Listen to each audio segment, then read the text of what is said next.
This video is going to be called "Surviving a Bad Pope," bad in quotation marks, and I put that as the title of this talk because I wanted to attract a lot of viewers, and I figured that this is popular thing right now is how the Pope is doing and what people think of him.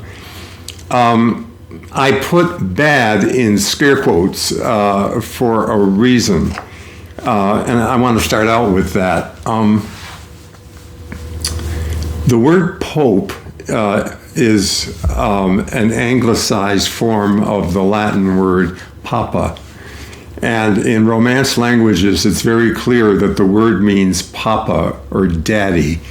So it's a word of affection, and the Pope really has the role given to him by Christ to be the Papa to the whole church. And so we need to give him the kind of respect in the way we deal with him and the way we talk about him that is due to a father.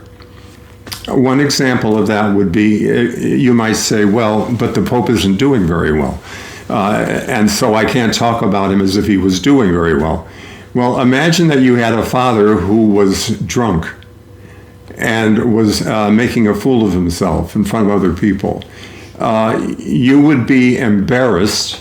You would try to do something to stop him or prevent him from doing that, but you wouldn't just turn to the person next to you and start denouncing your father in rough terms, pointing to him and saying how awful he is, because you have this affective bond with him. So I think that, to use a computer analogy, the default position, how the faith comes from the factory, so to say, is that we show the Pope the respect and the reverence that is due to a father. But like the default position on a computer, it can be overridden for various reasons.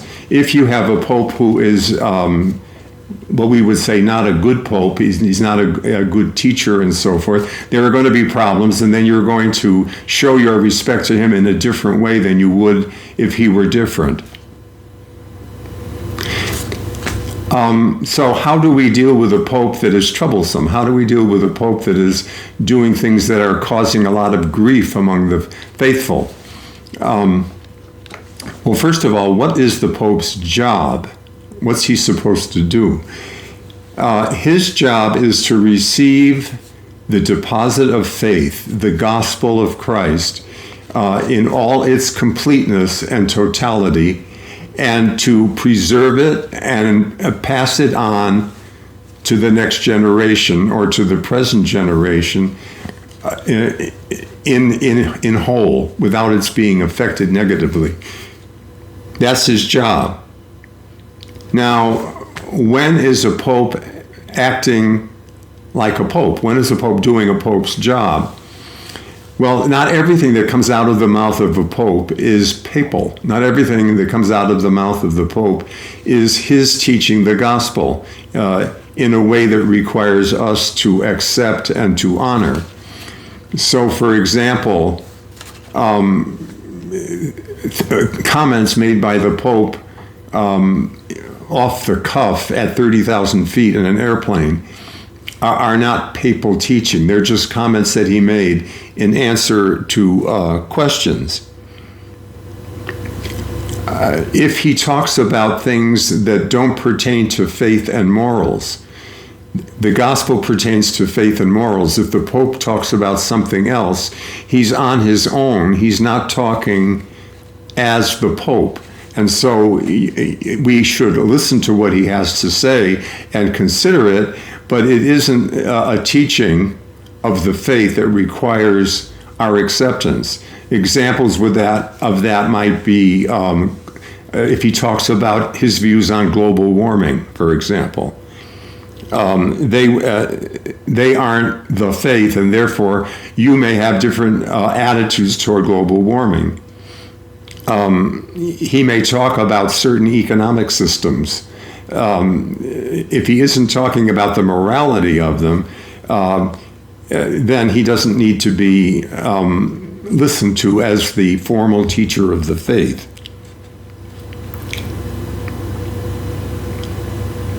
So when he's talking about things that have nothing to do with the faith or aren't directly related to the faith, or when he's talking off the cuff, answering questions spontaneously from reporters, that isn't papal teaching. But then we get to the level of when he writes an encyclical. There he's intending to teach the church, and the encyclical then becomes part of papal teaching, or what we call the ordinary magisterium. I'm not going to get super technical on this, but basically the two major distinctions are the ordinary magisterium and the extraordinary magisterium. The extraordinary magisterium is papal, involves papal infallibility. And therefore, those are things that we have to accept. Now, in the last 150 years, the only time that kind of teaching has ever been done was in the definition of the Immaculate Conception and the Assumption. And some people feel also the papal teaching on the male priesthood and I believe on the abortion issue were also infallible. Those would have to be accepted. But then you have the ordinary magisterium.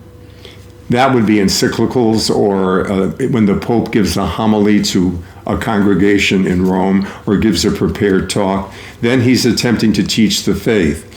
Now, when the Pope attempts to teach the faith, he's going to teach what has been received, and he's going to be attempting to pass that on. Now, sometimes that is going to be something different. Sometimes the Pope is going to say something different from what we've heard before, because he is trying, and then, well, that raises the question, what does this mean? Is the difference a development or is it a corruption? If it's a development, then it's the Pope is taking what he has received, the deposit of faith, the gospel, and he's presenting it without changing its substance. He's presenting it in a clearer way, excuse me, in a more developed way, but it's still being true to itself. In other words, he's receiving the acorn and he's presenting it as an oak tree, more developed. But then it's possible for the Pope to teach badly. It's possible for a Pope to teach something which is a corruption of what he has received. That's where the acorn is being turned into an orange. The acorn is no longer an acorn or something developing out of an acorn. So how do you tell the difference between the two?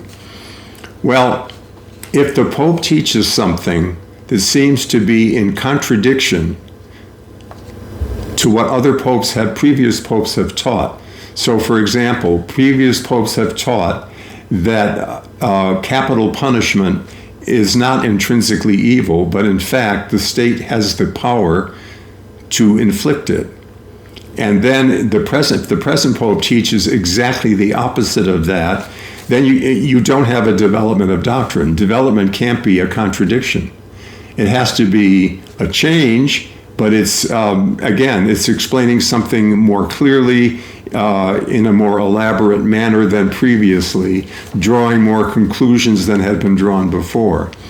Now, Pope Francis has taught about capital punishment, but he has never directly, to my knowledge, contradicted what previous popes have said.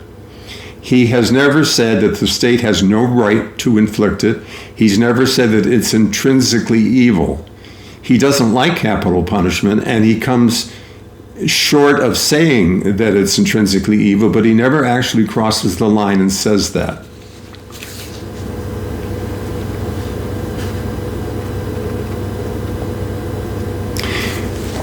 Now, if he did say something, he has said other things about whether a couple who are in a second marriage outside the church, can they receive Holy Communion? And he said that in one of his encyclicals, and he had a footnote that elaborated on this, but the footnote was not clear. it could be interpreted in several ways. And when a pope says something which is not clear, and you're thinking, I can't make sense of this. This seems to be a contradiction of the Catholic faith. It seems like the Pope is wrong. The proper way for a Catholic to do that is to say, I'm in doubt. I cannot see how this is correct Catholic doctrine. And then that person needs to seek counsel. He needs to go to other people who are wiser than he is, theologians, excuse me, perhaps his local bishop, ideally the Pope himself, if that were possible, and say, I don't understand this. I want to accept it, but I don't understand it. I can't see how this is in continuity with the faith that we have received. And then it seems to me it would be, if you went to the Pope himself, it would be the Pope's duty to explain further so that you could see it. But until you can see it, you can't see it. And so you can't say that you can see it. Fidelity to the Pope doesn't require us to deny the evidence of our senses. It doesn't require us to say something which isn't true. I see something which I don't see. And if it was the ordinary magisterium, since there could be error in that, it seems to me that it would be the duty of the Pope to explain that to the people if the people as a whole couldn't see the connection, or at least that the doubter, the person who's having trouble seeing the connection between what the Pope is saying and the Catholic faith that we have received, that person would need to keep on seeking enlightenment until he gets it. And until he gets it, he has to say, I don't see it. And he's not rejecting the teaching, but he can't quite accept it because he doesn't see the connection. And he's trying to get an answer to that. Now, that brings us back to my starting point about how do you deal with a papa. In my view, it would be a mistake if I'm in doubt and I can't see the validity of something the Pope is teaching. It's not my job to spread my doubt as far as I can spread it. It's not my job to get online and argue against the Pope. What I need to do is quietly seek enlightenment and keep silent.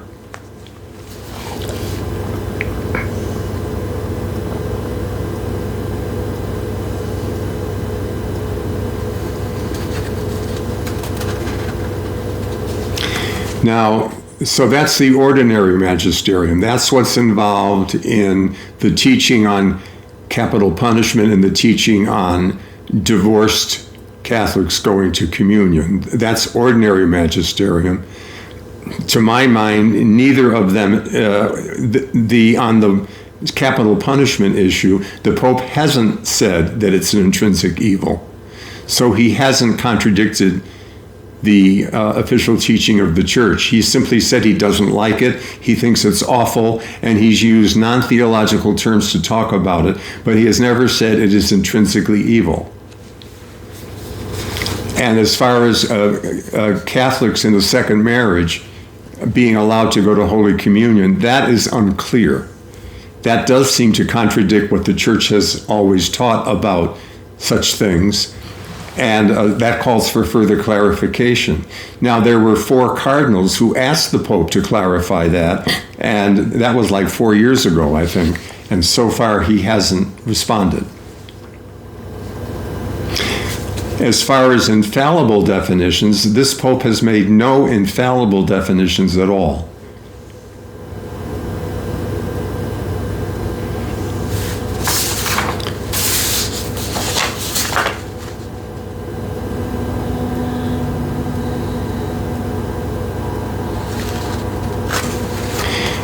Then some people have the idea that the popes from Peter down to the present have all been superb and saintly, and that now we have a pope who doesn't seem to be like that, who seems to be a poor teacher and whose knowledge of the faith leaves something to be desired, or at least his ability to explain it leaves something to be desired.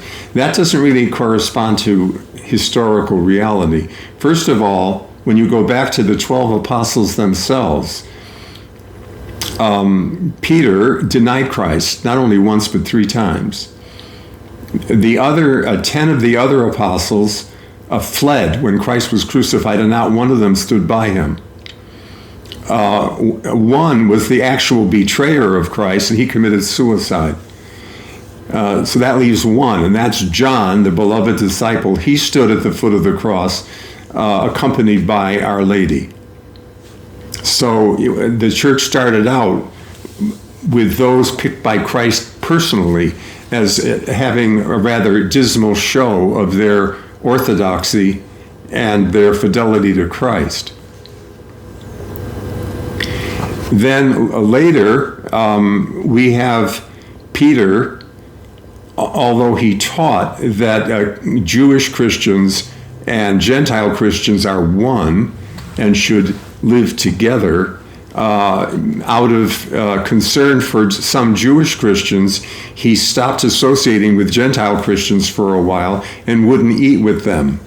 And Paul reproached Peter for that publicly and challenged him. Why are you doing this when you know this isn't the teaching of the faith? And then in the Middle Ages, we have one scandalous pope after the next. You have situations where you have 3 people all claiming to be pope, and nobody is sure which one is the correct pope, is the pope, and which one isn't. You have a pope leaving Rome and going to live in a palatial environment in Avignon in France, and you have a saint, Catherine of Siena, writing him rather boldly and telling him he needs to get back to Rome right away and quit living in Avignon the way he is. And then there is a saying that I had a lot of trouble pinning down as to who said it. It seems it's been ascribed to various saints, that the floor of hell is paved with the skulls of bishops. So if you're Catholic, you have to be used to the idea that the clergy are not always saints. So there's that issue that falsifies the idea that we've always had saintly popes. Another issue is that 2 of our previous popes, John Paul II and Benedict XVI, were outstanding teachers. John Paul II was an excellent philosopher, and Benedict was an excellent theologian and a biblical scholar. And they frequently spoke and wrote extended writings and so forth. And we got used to that, where, just like every morning you picked up your paper to see what the Pope had to say this morning.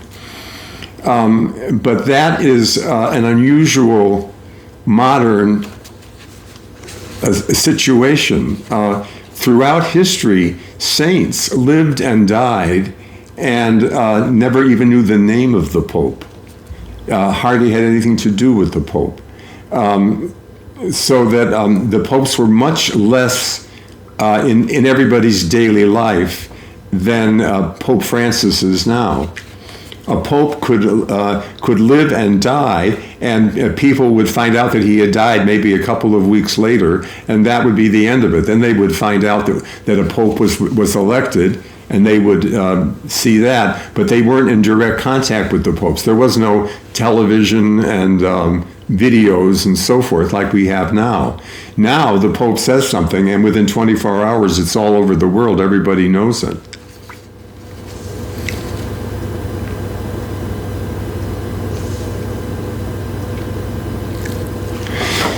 So it seems to me what we need to do in a situation where the Pope says things and does things that trouble us is to just get on with our Catholic life. Pray for the Pope. You should never omit that. That's extremely important, especially at Mass. It's very important that the Pope be remembered in the prayers and be prayed for. Get on with your spiritual life. Continue to pray daily. Nothing is stopping us from doing that. Go to Mass regularly. Receive Holy Communion regularly. Go to confession regularly. Pray the daily rosary. Read the lives of the saints. What we need to do is what we have always done. Just keep living your Catholic life. Listen to the Pope, and like I say, when he says something that has nothing to do with faith and morals, just listen and then go on with your life.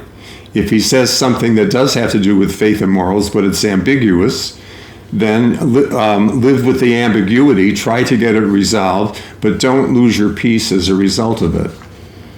So I think these are some thoughts on how we can deal with our Papa when he causes some grief among his children.